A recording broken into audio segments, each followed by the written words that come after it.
titolo del mio contributo, Giovanni Brunacci, storiografo del monachesimo padovano, potrebbe anche essere espresso sotto forma di domanda.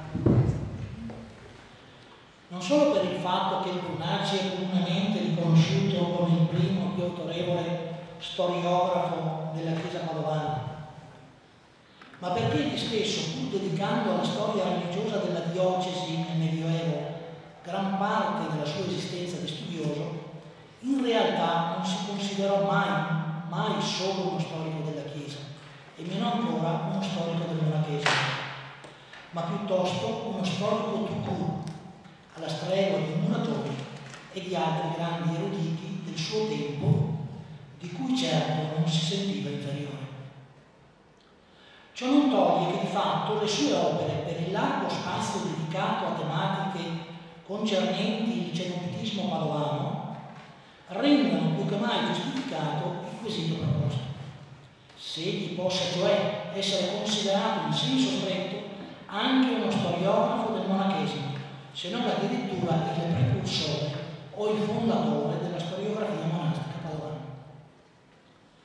Non si tratta di un quesito vano. Infatti, per vari altri storici ed eruditi più o meno insigni, autori di opere note e utili ancora oggi, che all'argomento hanno dedicato non poco interesse, la risposta alla stessa domanda sarebbe sicuramente negativa. Penso allo Scarleone, al Portenari, al Tomasino, al Dondi dell'Orologio, nessuno dei quali, secondo me, può essere a pieno titolo considerato uno storiografo del monachesimo. Di fatto bisognerà attendere la seconda metà del XX secolo per vedere fiorire a Padova un'autentica storiografia monastica, per opera di Paolo Sandini e della sua scuola, cui va il merito del moltiplicarsi di ottimi contributi sul tema, spesso con corredo di corpose edizioni di documenti inediti, frutto di severe e appassionate ricerche di archivi. Una gran messe di studi e di ricerche che ha avuto come naturale esito 10 anni fa l'edizione del Monastico padovano, che ha fatto il censimento di tutti i monasteri benedettini della diocesi e il punto sullo sviluppo storico del monachesimo dalle origini fino ai giorni nostri.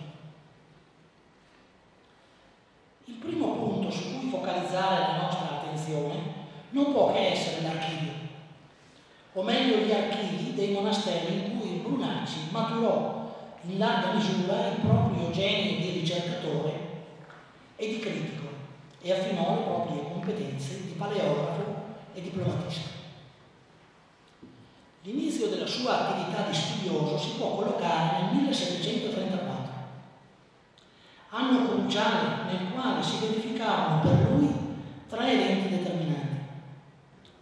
Si laureò in teologia, diventò sacerdote e pubblicò il suo primo libro dal titolo significativo del Ringraziare Dio, un piccolo opuscolo di carattere eminentemente religioso che è anche un unicum, insieme con il libro sulla Beata Beatrice d'Este, che ha un contenuto esplicitamente religioso.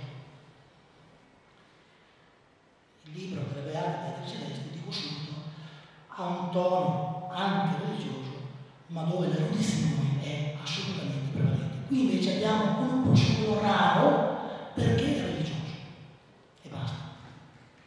Compiva allora 23 anni, ma aveva già ben chiaro in mente il suo progetto di vita. Scusate.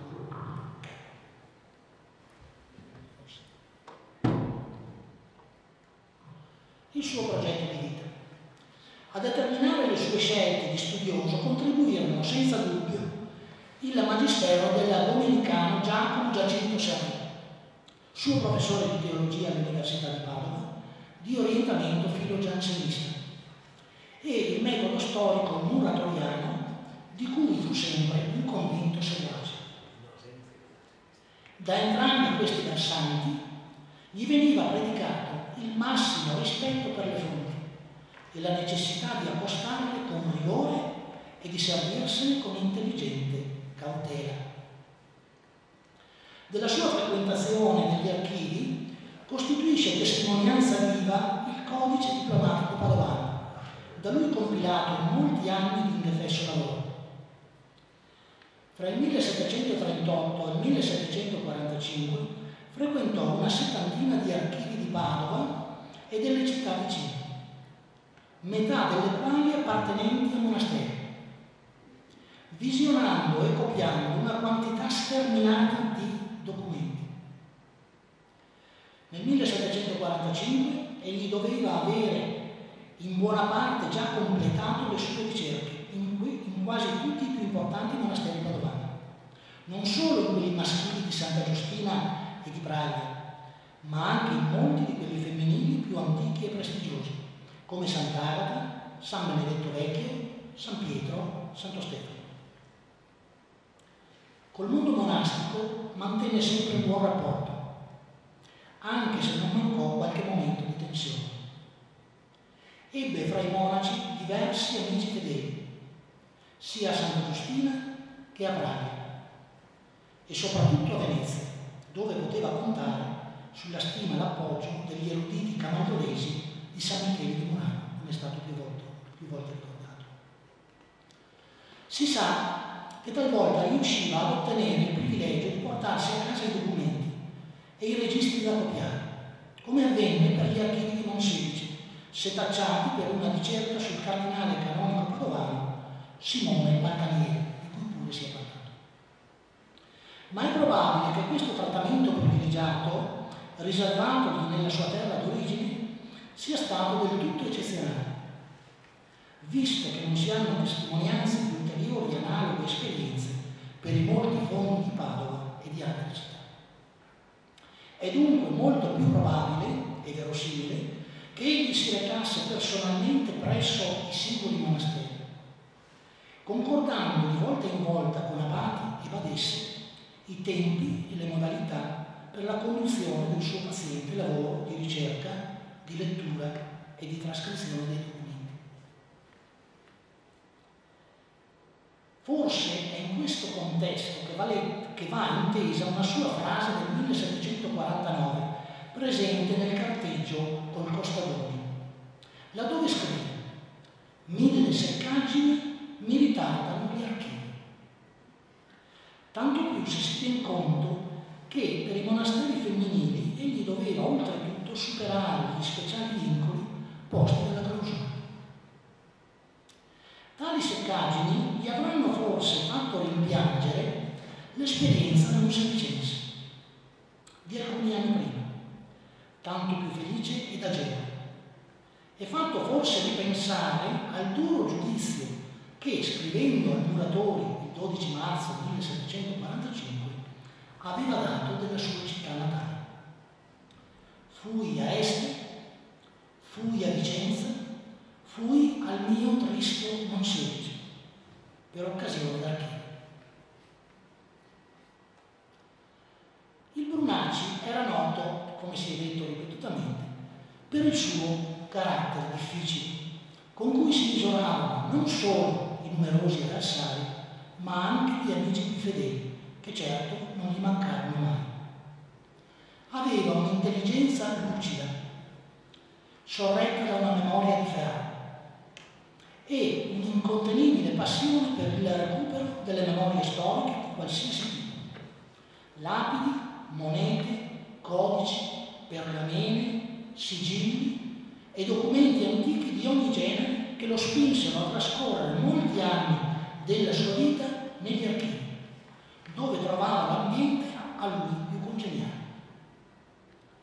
Si aggiunga il rigoroso scrupolo di verità da cui era posseduto e che possiamo considerare il carattere dominante della sua personalità, al quale sottomise l'intero suo lavoro di ricerca, non meno della sua stessa vita. Sono elementi questi che si trovano quasi in ogni sua pagina, in ogni suo libro, in ogni sua lettera, accompagnati sempre, però, e in parte compensati da un fortissimo senso dell'amicizia, un vero e proprio bisogno di amore e di fedeltà, mai disgiunto dal gusto per l'ironia che poteva essere quanto tagliente e implacabile con gli avversari. L'ansia di verità e di rigore, la ricerca e quasi il culto del documento, specie se inedito, la mai sazia ricerca di prove per i fatti che voleva dimostrare, avevano un chiaro influsso anche sul suo stile di scrittore. Stile che fin dai primi lavori editi molti critici giudicarono, non senza buone ragioni, contorto e spesso oscuro, ma certo non privo di vigore e di efficacia. Era suo costume insistere senza tregua sui concetti, con un ritmo serrato e martellante, quasi con accanimento. Con un sovraccarico di prove documentali intendeva togliere ai possibili censori spazio per formulare rilievi sulla validità delle sue asserzioni. Era sua ferma convinzione che la storia si fa con i documenti, non con le ipotesi o congetture come le chiamavano. Sulla sua stessa lunghezza d'onda si trovavano senza dubbio i camagliolesi Giovanni Benedetto Vittarelli e Anselmo Costadoni, monaci eruditissimi di San Michele, autori di una grandiosa opera, gli Annales Camagliulenses, edita a Venezia in 9 volumi tra il 1755 e il 1773, opera che tanto deve anche allo storico monselicense. Questi chiamava i monaci di San Michele di Murano miei amici camagliolesi e per loro ebbe sempre parole di grande ammirazione. Delle non molte opere edite dal Brunacci, non è un caso che 3, le principali, almeno dal nostro punto di vista, siano di interesse specificamente monastico, dedicate rispettivamente alle canonichesse di San Pietro, alle più antiche carte di Sant'Agostino e alla vita della Beata Beatrice d'Este. Il ragionamento sopra il titolo di canonichesse fu edito nel 1745, quando il Brunacci aveva 34 anni. Egli dedicò il lavoro alla Badessa di San Pietro e alle 26 nobilissime vergini, i cui nomi campeggiano in apertura della dissertazione. Non è chiaro quale sia stato il vero movente dell'opera. È probabile che vi abbiano concorso una pluralità di cause. Innanzitutto il desiderio delle monache di valorizzare il titolo di canonichesse, che evidentemente sussisteva e si tramandava da tempo, forse più a livello domestico che pubblico, e che nel secondo Seicento lo storico Sartorio Orsato aveva riesumato. Poi l'ormai riconosciuta capacità di indagine storica di Brunacci, che aveva assiduamente frequentato l'archivio del monastero e che poteva legittimamente sembrare allora la persona più idonea per concretizzare il progetto delle monache. Infine, ma non da ultimo, il riscontro economico probabilmente atteso da quella fatica, dallo studioso, privo in quel momento di un'adeguata fonte di sostentamento, come egli stesso dichiara in una sua lettera. Quanto al contenuto, il Brunacci trattò prima il nodo delle canonichesse, poi colse l'occasione per affrontare, come vedremo, il tema spinoso della presenza nel Padovano di monasteri doppi, comprendenti cioè monaci e monache. Riguardo al termine canonichesse va detto subito che la trattazione del Brunacci appare un po' forzata, non tanto nelle conclusioni in sé, quanto nell'enfasi usata nel presentarle, che sembra finalizzata a catturare la benevolenza del